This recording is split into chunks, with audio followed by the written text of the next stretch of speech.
Denis, a primeira pergunta, né, que eu lhe faço aqui, até para que os nossos ouvintes entendam, né, a dependência química, é justamente referente à temática dessa nossa entrevista.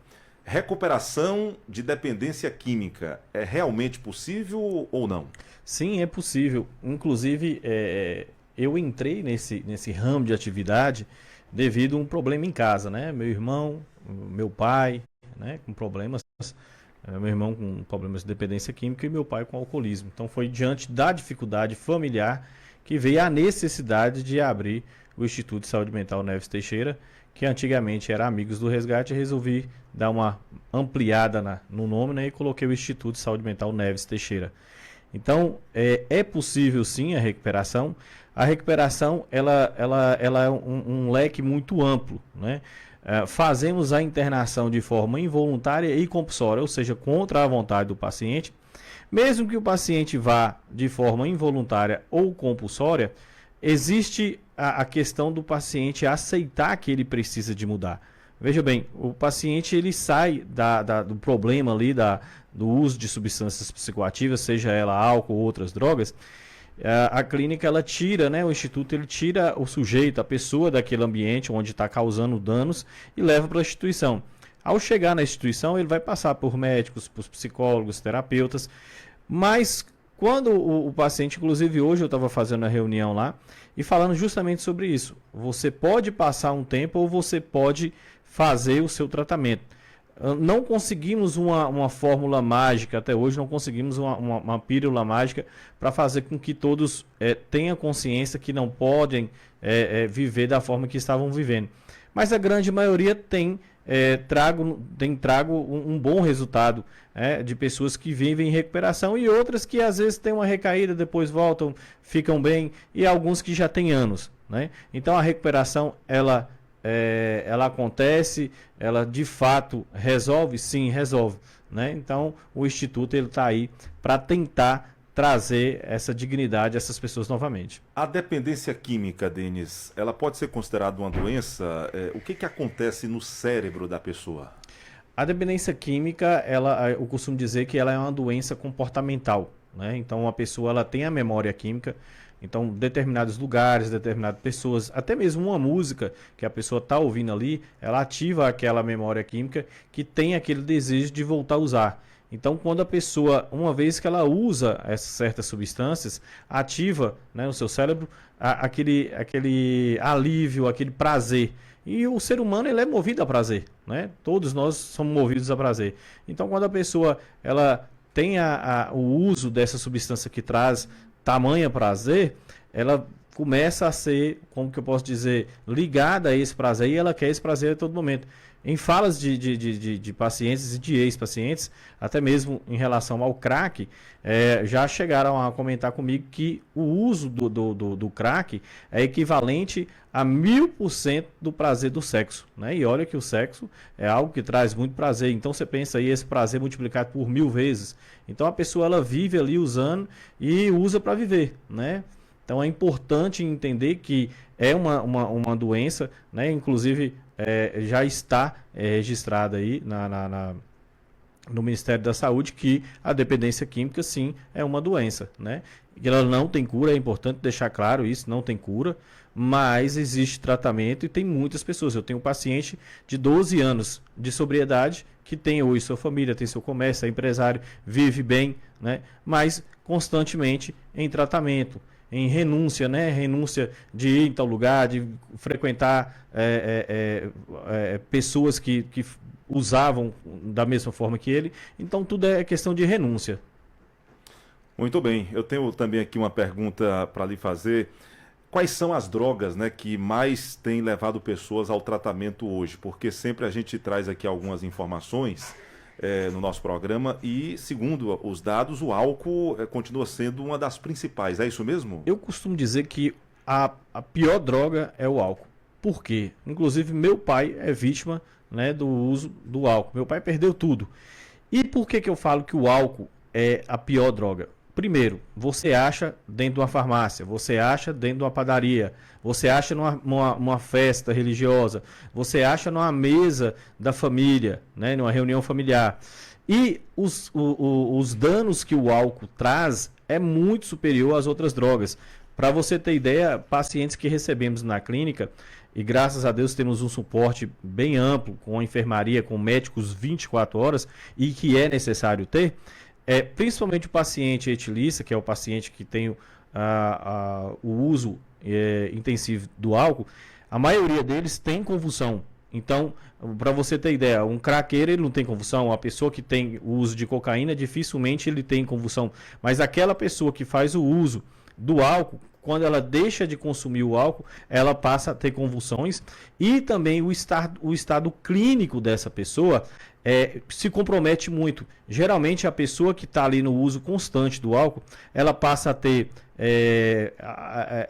algumas coisas ligadas ao organismo, né, que vai fígado, baço e entre outros, né, que vai destruindo a parte clínica dessa pessoa. E se a família não intervir, infelizmente essa pessoa chega a óbito pelo fato de estar usando de forma descontrolada. E muitas das vezes é interessante ressaltar que a pessoa que está usando, nem sempre ela está usando porque quer. Às vezes está usando porque passou por um trauma, passou por alguma situação e nós não podemos julgar. Porque a parte mais fraca do ser humano é a cabeça, é a mente.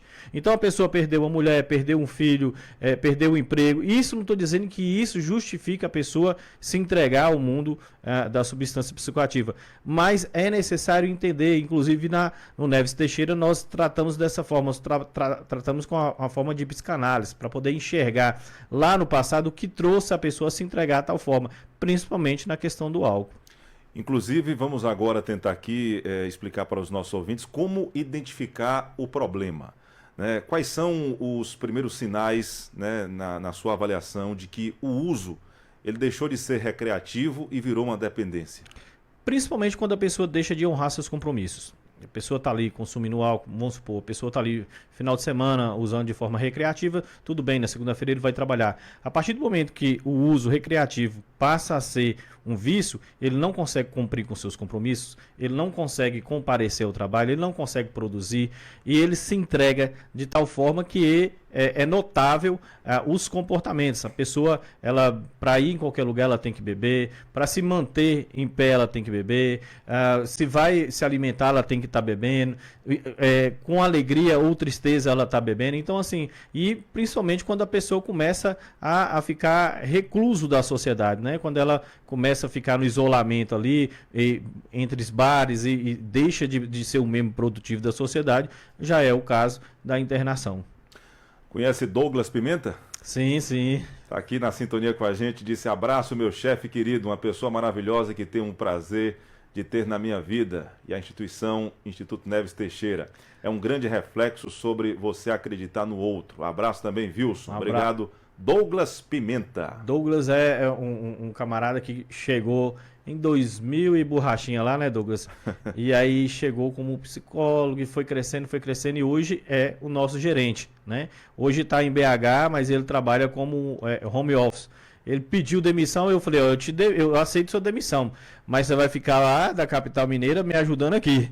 Um abraço, Douglas. Obrigado, meu irmão. Você sabe que você mora no meu coração, viu? Grande beijo. Malvina Ramos, Malvina diz: Denis, está de parabéns, um ótimo empresário e excelente amigo, ajudando muitas pessoas de Guanambi região. Malvina. Eita, Malvina é lá do Residencial Você conhece também? Conheço demais da conta. Malvina é presidente da Associação dos Moradores do Residencial dos Pássaros. Pensa, mulher porreta, retada. Não ganha um centavo furado. Pra ver aqui mesmo. Né, para poder ajudar a população aí do Residencial dos Pássaros. Corre atrás de tudo para ganhar nada. E às vezes para ser criticada. Malvina, eu te admiro demais e você tem total respeito. Viu? Você tem o meu respeito de toda a população. Acredito eu aí de Guanambi, minha amiga. Bom, voltando aqui à nossa temática, eu queria lhe perguntar agora o seguinte. Existe um perfil mais atingido pela dependência química ou qualquer pessoa, Denis, pode desenvolver uma dependência? Hoje nós trabalhamos com público masculino e feminino. Então, antigamente eu achava que era só o público masculino que existia essa demanda, né? E conforme foi crescendo esse público e foi a procura muito grande do público feminino, nós resolvemos aceitar o público feminino. Mas ainda o público masculino lidera essa pesquisa aí. E outra pergunta que eu lhe faço, que eu acho que é muito importante, é a seguinte: é verdade que quanto mais cedo a pessoa procura ajuda, maiores são as chances de recuperação? Sim, com certeza, porque quanto mais tempo a pessoa demora a acordar para a vida, mais danos ela adquire. A família, quando ela protela, né, deixa mais tempo, não, ele vai parar, ele prometeu parar, você vai só adiando um sofrimento que pode ser ainda pior, né? Essa pessoa pode não ter mais vida para recuperar essa vida, né? E principalmente a gente tem que entender o seguinte: por que que essa pessoa está nessa situação, né? Então muitas vezes a família tem que tomar uma decisão de buscar ajuda. Se a pessoa não consegue pedir ajuda, a família tem que pedir ajuda, né? Se a pessoa que está nos ouvindo e tem um problema com álcool ou outras substâncias e quer sair dessa situação, já é um ponto muito positivo, porque ela enxergou que ela precisa de parar e enxergou que perdeu. Então ela procura ajuda. Mas aquela pessoa que não quer enxergar, é necessário que a família tenha essa intervenção de tomar atitude de procurar ajuda. Inclusive você que convive, né, diariamente aí com essa temática, o sofrimento da família, Denis, costuma ser tão grande quanto o do dependente, né? Com certeza. Lembro-me que chorava aos pés da cama do meu irmão, pedindo ele para parar, porque não estava aguentando mais sofrer e ver minha mãe sofrendo. E eu costumo dizer que o dependente químico, o etilista, ele não acaba simplesmente com a vida dele, ele acaba com a família toda. É um raio de 30 pessoas, no mínimo, que sofrem junto com ele, ou pior, porque tem a codependência, que a família, né, se torna dependente do dependente. Então a família desaba, né? A família desaba quando é um pai, quando é uma mãe, quando é um irmão, principalmente quando são os pilares da família, pai, mãe, que a gente tem como referência, e vê aquela pessoa naquela parte vulnerável, a gente se destrói, porque a nossa base é quem? São os nossos pais, né? Então destrói toda a família. Você disse que teve aí caso na família, né? Eu acho que tem propriedade para falar sobre isso. E eu acho também que é uma resposta agora que os nossos ouvintes estão ansiosamente aguardando. É a seguinte pergunta, o seguinte questionamento que eu lhe faço: como convencer alguém que não aceita que precisa de tratamento? Que acho que é uma das coisas mais difíceis que possa existir. Você está ali tentando dar um conselho, mostrando, orientando, mas a pessoa não aceita que precisa de tratamento. Rapaz, é difícil. Eu costumo dizer que às vezes a pessoa tem que perder para ela entender. Porque palavras, conversas, atendimentos, você leva no psiquiatra, você leva no psicólogo. O psiquiatra às vezes passa medicação, a pessoa não toma. O psicólogo passa uma orientação, ele não segue. O terapeuta faz uma escuta, tenta fazer um tratamento, uma abordagem, ele não quer seguir. Então, muitas vezes, é esgotado os meios de diálogo.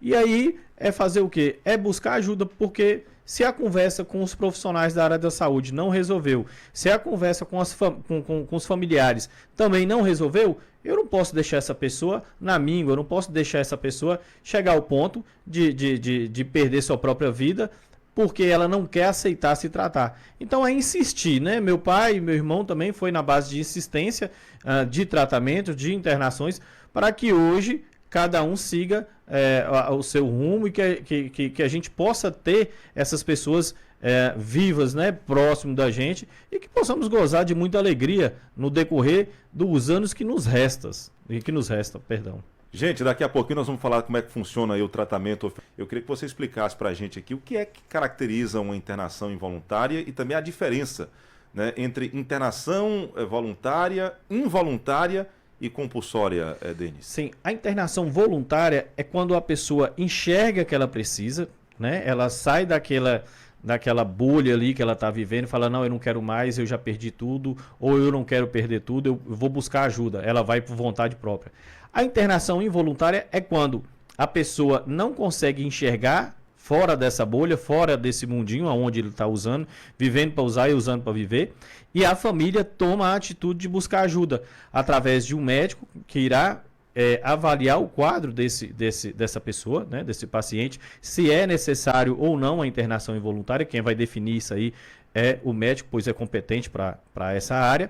Diante disso aí, iremos tratar com a internação involuntária, ou seja, contra a vontade dele, né, a pedido da família, com a orientação médica. O caso da internação compulsória é quando a família busca a ajuda do poder público, né, no caso judiciário, né, e esse poder público irá julgar através também de um encaminhamento médico se esse paciente precisa da internação compulsória ou não. Ou seja, é um mandato judicial. Essa pessoa ela será internada contra a vontade dela, também com uma ordem judicial. Em quais situações a lei permite esse tipo de internação? Existe uma lei 10.216 de 2001, que ela traz nessa portaria que a partir do momento que a pessoa oferece risco para si mesmo ou para terceiros, a família pode intervir ou até mesmo o poder público. A internação involuntária, Denis, é uma medida de tratamento ou você diria que é uma medida de punição? Rapaz, quem ama, cuida, né? Então, eu acho que a punição é você deixar seu familiar morrer à míngua, deixar ele... a gente sabe que a pessoa, quando ela está no vício, quando ela está entregue a uma substância, feliz ela não está. Porque se ela estivesse feliz, ela estaria produzindo, estaria no meio do seu meio familiar. Então, eu enxergo a internação como um gesto de amor. Porque... quando você tira a pessoa daquele sofrimento e traz ela para a luz, porque ela está nas trevas, né? Vamos dizer assim, ela está nas trevas, ela não está enxergando nada, e você traz essa pessoa para enxergar o que está acontecendo ao redor dela, você não está punindo, você tá beneficiando. Isso é um gesto de amor. Então eu costumo dizer que a pessoa está no fundo do poço quando ela está entregue ao uso de substâncias psicoativas, ao que outras drogas. Eu estou falando assim para poder todo mundo entender de forma generalizada, né? Bem popular. Então, quando você retira a pessoa daquele ciclo vicioso, onde ela só está perdendo, porque ela não está ganhando nada, perdendo tempo de vida, perdendo o respeito, servindo de chacota, servindo de bobo da corte, né, para todo mundo ficar rindo. Além de provocar muita tristeza para todos os familiares. Além de provocar e também de muitas vezes, às vezes colocando em risco a vida de terceiros, que muitas vezes usam certas substâncias que colocam em risco a vida de terceiros. Então eu vejo como uma forma de amor, eu não vejo como uma forma de punição. Punição é eu falar assim, olha, essa pessoa não importa para mim, então eu vou deixar ela morrer. Essa é uma forma de punir. Né? Eu vou deixar ela, a escolha é dela, então eu vou deixar ela... Seria, na prática, o abandono. Né? O abandono. Então essa é a forma de punição, no meu ponto de vista. Né? Tem pessoas que irão pensar contra, mas quem ama não quer deixar o outro padecer dessa pior forma, que no meu ponto de vista. Inclusive, se me permite aqui, só existem esses dois caminhos. Ou o caminho do cuidado, que é o que você acabou de falar, sim, que é o do amor, ou sim, o caminho do abandono, né? Essas duas opções que temos. Exatamente. Né? Aí, evidentemente, que a pessoa tem que escolher o do amor. Do amor, né? Que a pessoa já está passando por uma situação muito difícil, né? Que sim. Você já explicou muito bem aí que não podemos julgar. E não é fácil, viu, Vils? Vils, não é fácil. Por que não é fácil? Porque a pessoa, quando ela está naquele ciclo vicioso, por mais que ela queira pedir ajuda, ela não consegue. Muitas vezes ela pede ajuda com gestos, com comportamentos, né? Ela não vai conseguir chegar em você, me interna. Não, ele não tem força para isso. Porque ele está sofrendo, porque ele está usando, ele não consegue parar sozinho. Tem casos de pacientes que tentam parar sozinho e tem convulsões, passa mal. Então eu vou beber, porque se eu parar de beber, eu sinto convulsão, eu passo mal, então eu tenho que beber. Então assim, cara, não é fácil. Eu falo de propriedade bem única, porque passei com meus familiares, né, meu pai e meu irmão, e tenho 12 anos na área. Então, 12 anos de experiência, estou indo para 13 anos de experiência, né? E graças a Deus, bons resultados, mas que a gente enxerga que parar sozinho é possível? Sim, é possível. Tem casos que é possível. Mas a maioria dos casos não consegue parar sozinho, porque não consegue deixar o vício.